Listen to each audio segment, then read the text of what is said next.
Pemirsa, di tengah beredarnya isu Sriwijaya FC akan bubar dan tidak mengikuti kompetisi Liga 3 musim ini, Wakil Presiden Sriwijaya FC, M. David, memastikan bahwa tim berjuluk Laskar Wong Kito masih tetap eksis dan siap mengikuti kompetisi Liga 3 pada musim ini.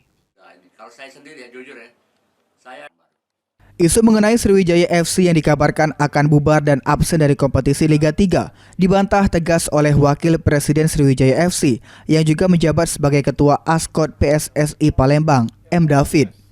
Menurut David, hingga saat ini Sriwijaya FC masih tetap ada dan belum ada keputusan yang menyatakan tim tersebut tidak akan berkompetisi dalam waktu dekat.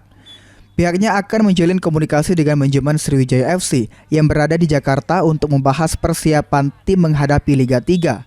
David bahkan menegaskan apabila manajemen di Jakarta tidak lagi mampu mengelola dan membawa Sriwijaya FC berkompetisi, maka dirinya siap membawa pengelolaan tim kembali ke Palembang. saya tegaskan tidak bubar. Sejauh ini kalau saya berkomunikasi dengan manajemen di Jakarta, belum ada komunikasi yang namanya Sriwijaya FC mundur, Sriwijaya FC bubar, itu belum ada. Sekarang kawan-kawan manajemen Jakarta ini sedang berkomunikasi gimana apa langkah selanjutnya itu ya, untuk Sriwijaya FC ini. David menyatakan akan menyiapkan pembentukan skuad dengan mencari pemain-pemain terbaik agar Sriwijaya FC tetap dapat berpartisipasi pada kompetisi Liga 3 musim 2026-2027. Tim Liputan, PEL TV.